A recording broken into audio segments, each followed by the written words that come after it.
Students, और कैसे हो? बढ़िया। आज हम स्टार्ट कर रहे हैं। आज हम सीखेंगे इंग्लिश, 9th क्लास इंग्लिश में पोइट्री का, जो रेन ऑन द रूफ नाम की पोम है, उसको सीखेंगे। और उसके क्वेश्चन और आंसर इम्पोर्टेंट हैं, वो सीखेंगे। और सेंट्रल आइडिया है, उसके बारे में जानेंगे। और आपने अगर रीडिंग करी होगी तो उसमें आपको आइडिया लग गया होगा रेन ऑन द रूफ जो पोम है, इसके अंदर में क्या है, तो क्या जिस्ट है। तो सबसे पहले मैं आपको समझा दूं कि इस टाइप का एक आता है क्वेश्चन एग्जाम में, read the following stanza and answer the question. ऐसा एक आता है क्वेश्चन एग्जाम में जो आपको अटेम्प्ट करना पड़ता है। इसमें स्टैंजा एक दी रहती है जो आपके बुक से होगी, आपके सिलेबस से होगी। तो इसमें देखिए, रेन ऑन द रूफ, ये जो पोम है उसका एक्सट्रैक्ट है, उसके बारे में जानेंगे, सीखते हैं। चलिए स्टार्ट करते हैं। Every tinkle on the shingles has an echo in the heart. Every tinkle on the shingle has an echo in the heart. Every tinkle, जैसे बारिश होती है, रेन होती है, तो जो बूंदें गिरती हैं उनकी आवाज आती है, टनटनाने की आवाज आती है। जो शिंगल्स पड़े होते हैं समुद्र के किनारे, जो पत्थर पड़े होते हैं, गोल गोल पत्थर होते हैं नदी के किनारे या समुद्र के किनारे, वहां पर उन पर जब बूंदें टकराती हैं तो बूंदों की आवाज, उन रेन ड्रॉप की आवाज आती है, टनटनाहट की आवाज आती है, उसको बोलते हैं टिंकल। ठीक है ना? तो टिंकल जो है आवाज होती है टनटनाने की है। और शिंगल्स क्या होते हैं? जो स्टोन्स होते हैं, गोल गोल पत्थर जो होते हैं, जो समुद्र के किनारे होते हैं, उन पर बूंदें गिरती हैं, तो वो शिंगल्स है। तो छोटे छोटे गोल गोल पत्थर हैं, वो शिंगल्स, उनको शिंगल्स कहते हैं। Has an echo in the heart, जैसे उससे रेन ड्रॉप गिरती है, आवाज आती, तो उसकी आवाज जो पोइट है उसके हार्ट में इको करती है, ध्वनि पैदा करती है। हाँ, उसके हार्ट में इको जाती है, उसकी टंटान की आवाज जो है वो जाती है पोइट के हार्ट में, दिल में, उसको महसूस होती है वो आवाज। एंड थाउजेंड ड्रीमी फैंसीज, और ड्रीमी फैंसीज मतलब स्वप्निल, स्वप्नों की, फैंसी माने होता है जो है इमेजिनेशन। तो फैंसीज होता है इमेजिनेशन, इमेजिनेशन जो होती है, कल्पनाएं होती हैं, स्वप्निल कल्पनाएं, वो उसके मन में जागृत होती है, पोइट के मन में जागृत होती है। Into busy being start. अब उसका जो एग्जिस्टेंस है, बीइंग है, एग्जिस्टेंस है, वो बिजी है, वो कुछ सोच रहा होता है। अचानक उसके मन में ये बूंदों की जैसे आवाज आती है, गिरती हुई बूंदों में टनटनाहट की, तो एकदम वो मेमोरीज में खो जाता है। ठीक है? एंड थाउजेंड रिकलेक्शंस, और रिकलेक्शंस मतलब यादें, यादें हैं जो हैं हजारों यादें बीते हुए जीवन की, जो उसका लाइफ बीता है, उसके हजारों यादें जो उसने देखा है, वो सारी मेमोरी यादें हैं, उनके मन में जागृत हो जाती है, ध्यान उनका वहां यादों में चला जाता है। Deep there air threads into move. Air threads क्या होता है? वायु, वायु के धागे, जैसे वूफ जो होता है, धागे का जो बनता ताना माना जो होता है, इससे पहले हैंडलूम होते थे, हथकरघे होते थे। तो जैसे अपन बुनते थे, कपड़ा वगैरह बुनते थे, तो उसमें वूफ होता, ताना वाना होता था, ऐसे करके उसके आधार पर बुनते थे कपड़ा।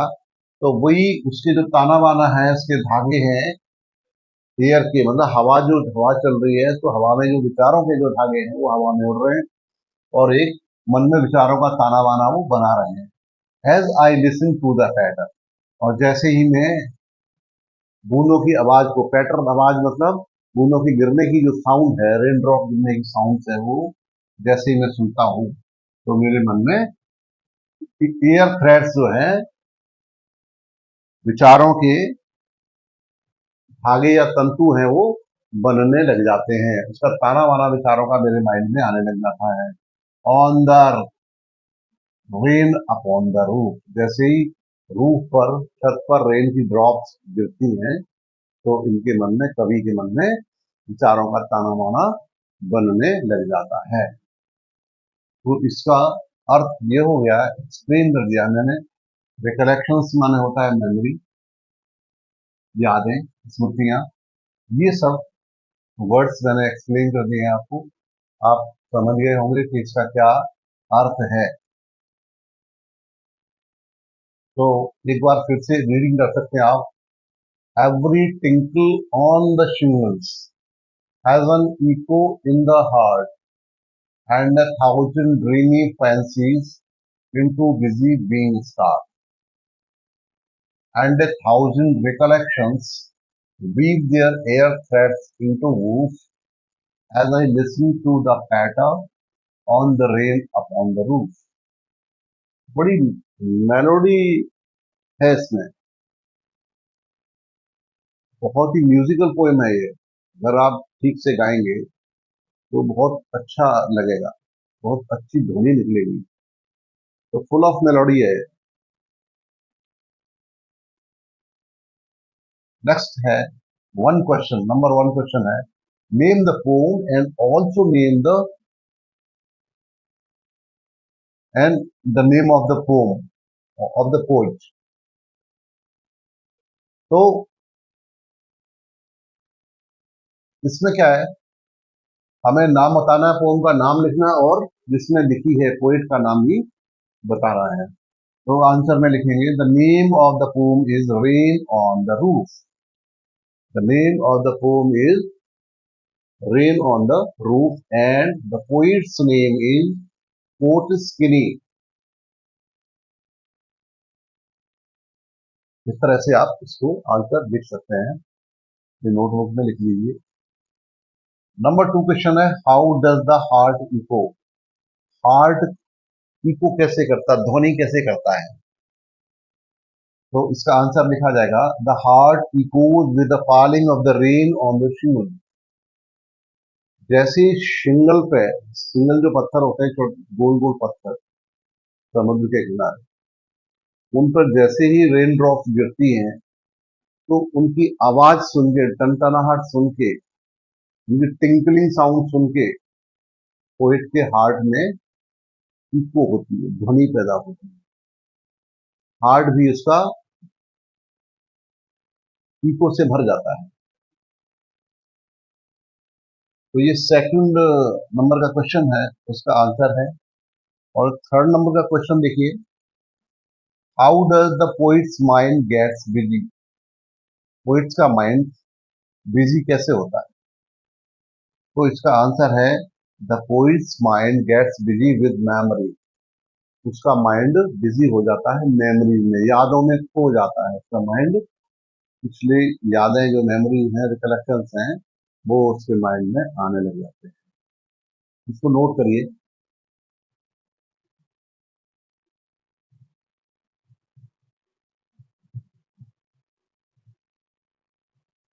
साथ में नोट करते जाइए समझ के।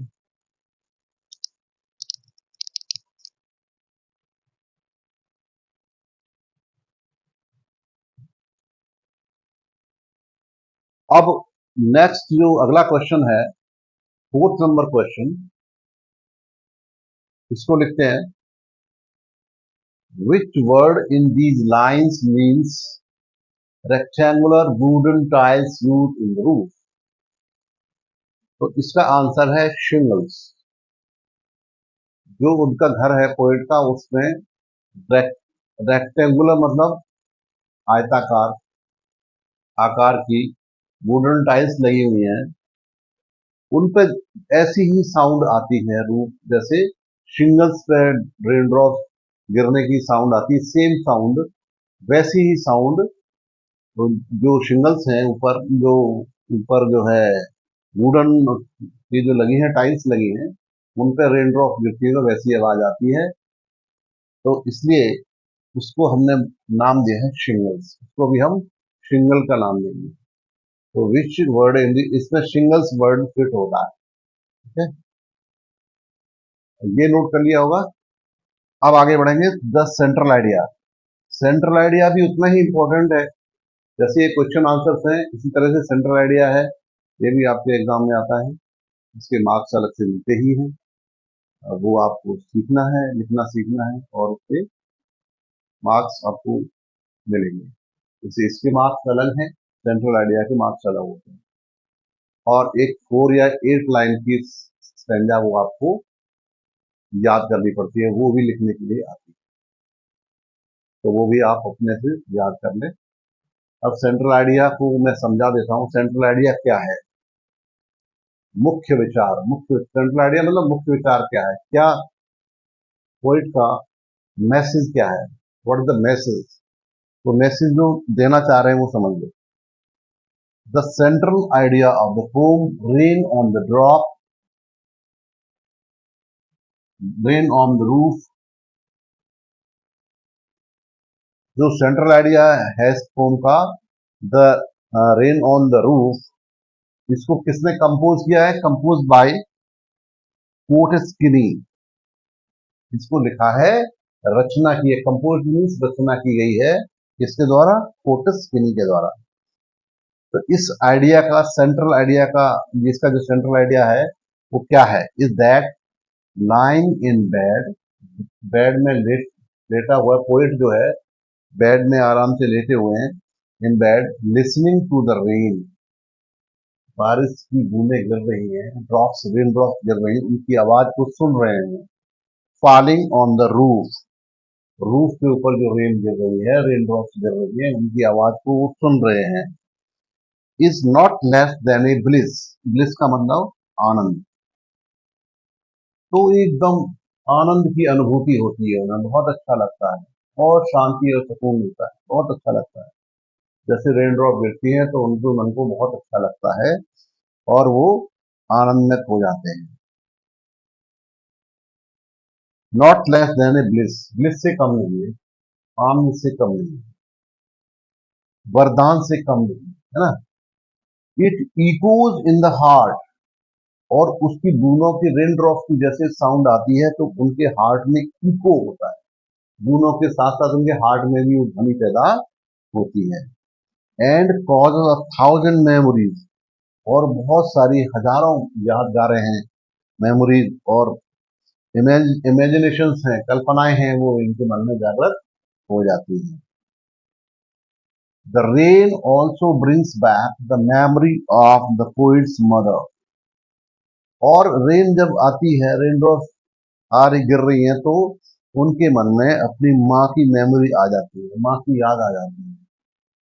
Who loved him very much, जो उनको बहुत ज्यादा प्यार करती थी, बहुत डियरली प्यार करती थी, तो उनकी माँ की याद आ जाती है। इस तरह से पोम का सेंट्रल आइडिया हो गया। और जो रीडिंग रीडिंग कॉम्प्रिहेंशन है वो भी कंप्लीट हो गया। कुछ इंपॉर्टेंट क्वेश्चन आंसर वो साथ में है, ये सेंट्रल आइडिया आपने सीख लिया। इस तरह से आप इसको सीख लिया और इसको नोट भी कर लिया, जिससे आपके एग्जाम में यूजफुल रहेगा। आगे और भी फॉर्म है, उसके बारे में भी आपको बताएंगे अगले वीडियो में। तो इस वीडियो को देखें और लाइक जरूर करें। ठीक है। Wish you good luck, have a nice time. Thank you.